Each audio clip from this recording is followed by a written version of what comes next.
Ustaz, mana yang lebih didahulukan, salat tarawih atau baca Al-Quran? Boleh tidak selebih salat Asya kita baca Quran tapi tidak mengerjakan salat tarawih? Syukran. Taib. Kalau tidak mengerjakan salat tarawih dalam arti tidak ditunaikan, itu tidak baik. Karena sunnah itu sangat dianjurkan. Sangat dianjurkan. Pahalanya banyak. Tadi kami sudah sebutkan manfaatnya. Bahkan itu disebut oleh Quran sebagai paket pelengkap puasa. Quran surah kedua Al-Baqarah ayat 187. Posisi paling kanan, agak ke bawah. Itu ayat cukup panjang itu ya. Lihat ujung ayatnya.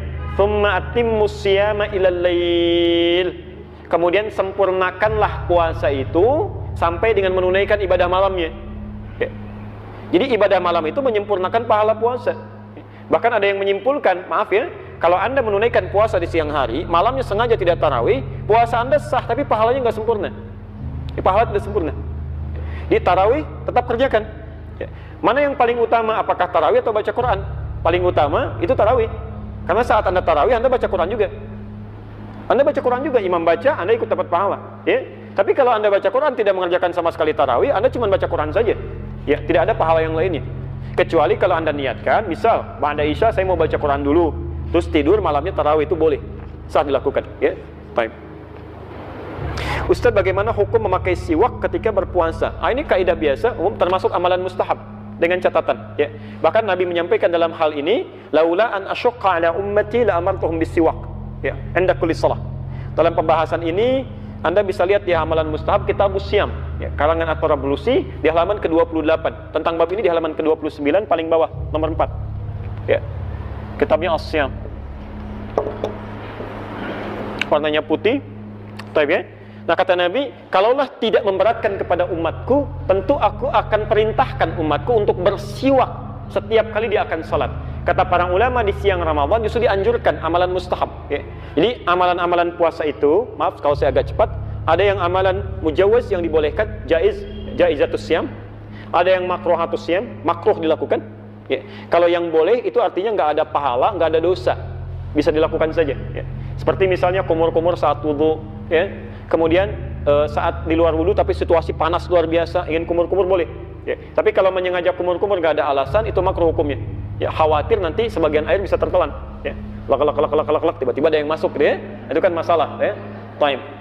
Termasuk suntik ini, kalau suntik untuk obat, itu jaiz boleh. Ya. Bukan untuk menambah energi ya, bisa suntik vitamin C atau lain, itu bukan. Jadi ada penyakit yang memang harus disuntik, ada insulin, ada macam-macam misalkan, harus diberikan, itu boleh, tidak membatalkan puasa. Ya. Nah, ada lagi amalan makruh kalau dilakukan, dosa sih tidak, cuman Allah nggak suka. Ya, Nabi tidak suka. Ya, semacam misalnya, maaf, yang masak-masak kebanyakan cium bau masakan, ya, atau banyak mencoba apakah asin atau manis, ya, atau melembutkan makanan untuk bayi dengan cara dimasukkan ke mulut, itu makruh masuknya. Nah, ada amalan mustahab. Mustahab itu yang sangat dianjurkan, berpahala bila dikerjakan, tapi tidak mengandung dosa bila tertinggalkan. Di antaranya bersiwak. Bersiwak. Ya. Siwak itu artinya sikat gigi. Ya, bersikat gigi. Ya, jadi kayu itu bukan siwak namanya.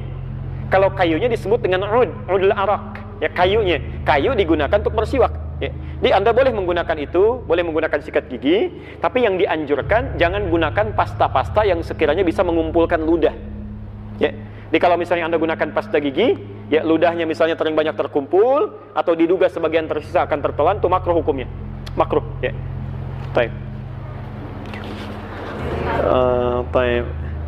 Ustaz, saya pernah mendengar kalau kita sesama manusia meminta maaf hanya ketika melakukan kesalahan saja, mohon ampunan, minta maaf, hakikatnya hanya kepada Allah. Ya. Tobat nasuha dan berniat untuk tidak mengulanginya. Apakah bulan Ramadan ini dijadikan untuk meminta maaf kepada sesama manusia, itu diperbolehkan atau bagaimana? Maaf itu bukan hanya Ramadan, setiap waktu. Ya. Kita keluarkan dalilnya. Quran surah ketiga Ali Imran ayat 133 sampai 134. Posisi di mushaf standar paling kanan sebelah atas. Ya. Saya bacakan ayatnya. Wasari'u ila maghfiratin min rabbikum wa jannatin 'arduha as-samawati wal ardu u'iddat lil muttaqin. Wasari'u, dan bergegaslah. Ya, segerakan, jangan tunda. Bergegaslah. Ya. Jadi ada sara'a, ada sa'a, itu beda. Ya. Misal Quran surah ke-62 Jumu'ah ayat Al-Jumu'ah ayat ke-9 paling kiri sebelah atas. Ya ayyuhalladzina amanu idza nudiya lis-salati min yaumil jumu'ati fas'au. Ya. Di situ fas'au diterjemahkan apa? Bersegeralah, ya. Jika disuruh untuk menunaikan salat Jumat, bersegeralah, bergegaslah. Nah, ini ada ayat Quran surah 3 Ali Imran 133 bunyinya wasari'u, diterjemahkan dengan yang sama, dan bersegeralah. Apa bedanya? Kalau fas'au dalam konteks Jumat itu artinya bersegera tapi dengan persiapan. Ya, Anda mandi dulu. Jadi kalau sudah tahu hari Jumat, 10:30 sudah siap-siap. Kalau nggak sempat pulang mandi, kenakan pakaian terbaik. Ibu bantu suaminya. Ya, siapkan pakaiannya. Ya, Masya Allah. Ketemu orang pakai jas, ketemu Allah biasa saja. Ya, gunakan minyak wanginya, kenakan yang terbaik. Sampaikan, Pak, doakan kami sekeluarga ya. Di antara duduknya khatib dengan naik lagi khutbah 1-2 ada doa yang sangat terijabah. Titip doa untuk anak-anak kita, si sulung sedang ujian, macam-macam. Dikompak di situ dalam kebaikan. Ya. Tapi kalau wasari'u itu artinya kerjakan bergegas dan nggak perlu siap-siap. Ya, bahkan berpikir pun nggak usah lah, seketika tunaikan. Ya. Di antara yang harus Anda segerakan tanpa persiapan itu beristighfar, memohon ampunan. Termasuk ketika punya salah pada orang lain. Kata Allah, bergegas lakukan. Ya, jadi maaf ya, kalau Anda punya kesalahan siang, jangan menunggu malam untuk tobat. Khawatirnya begitu baru direncanakan, sore meninggal. Ya, segerakan.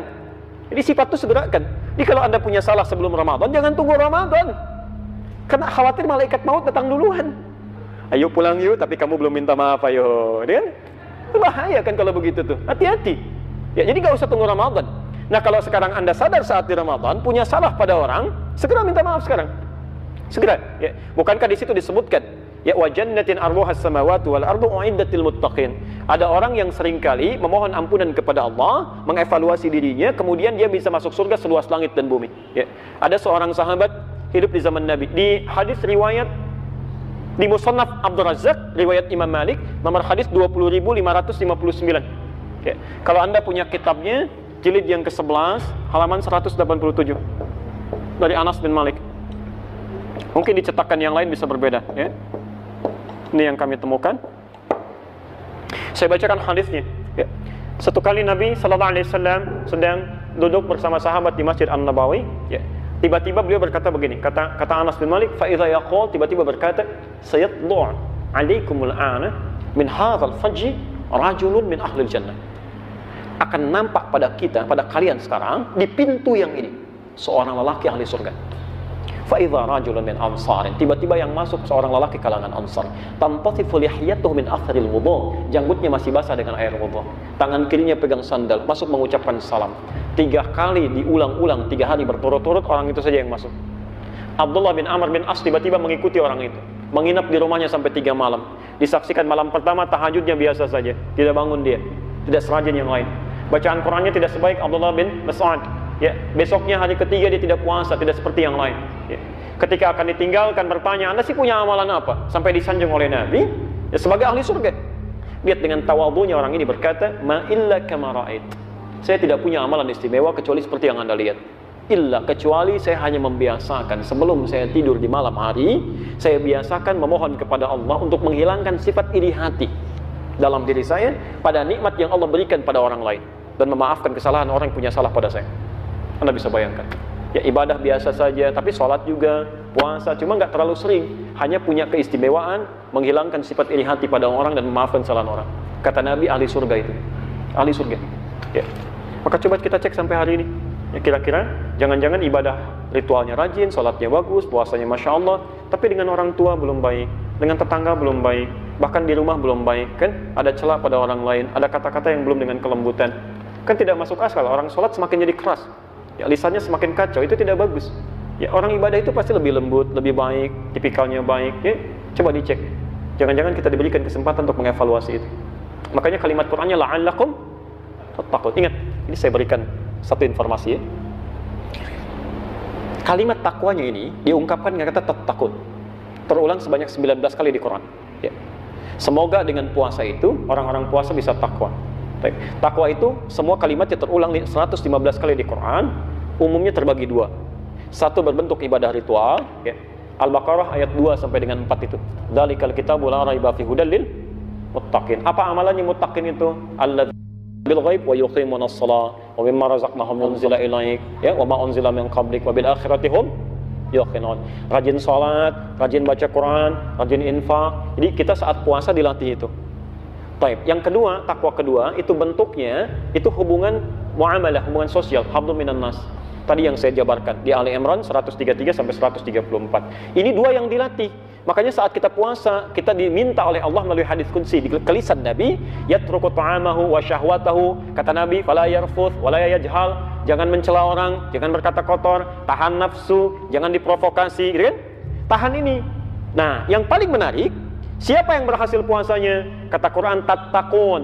Tattaqun itu bentuk fi'il mudhari. Kalau dalam bahasa Inggris punya 3 makna, ya present, continuous, dan future. Di present, ketika dia puasa, ya, ada orang yang rajin puasa, rajin sholat, rajin baca Quran, rajin infak, rajin ngasih orang bukaan, takjil, yang rajin ngasih sedekah macam-macam saat puasa. Tapi apakah berhasil puasanya? Belum tentu. Belum tentu. Allah ingin melihat, continuous gak? Continue gak? Besoknya bagaimana? Jangan-jangan malam pertama penuh, selanjutnya mulai turun, mulai turun, mulai turun. Kata orang ada kemajuan, sapnya maju, sapnya maju, sapnya maju. Arti ada yang tidak sempurna. Baik, tidak sempurna. Termasuk future setelah Ramadan. Jadi kalau Anda ingin mengukur kesempurnaan ibadah puasa, nanti setelah Ramadan, bukan sekarang. Kalau sekarang yang lain juga bisa ikutan. Yang nggak pernah ke masjid bisa ke masjid. Yang tidak baca Quran, jarang baca Quran, bisa, masya Allah, bisa khatam itu. Ya, bisa 1 juz per malam. Nanti setelah Ramadan, kelihatan nggak? Makanya tattaqun. Dan Allah bisa menutup ayat ini langsung dengan mengatakan, kama kutiba 'alal ladzina min qablikum tattaqun, bisa begitu. Tapi ternyata diawali dengan kata la'allakum. Terulang 68 kali dalam Al-Quran. La'allakum itu harfut taraji, huruf yang menunjukkan pada harapan yang bisa diraih hanya dengan kesungguhan. Artinya seakan-akan Allah memberi kesan tidak semua orang puasa bisa takwa, kecuali yang serius, yang sungguh-sungguh. Maka ada tersisa hamparan waktu bagi kita untuk serius, yang meningkatkan ibadah kita di bulan ini. Barangkali ini kesempatan terakhir kita untuk puasa. Kita tidak pernah tahu kapan kita pulang. Kata Allah, maksimalkan.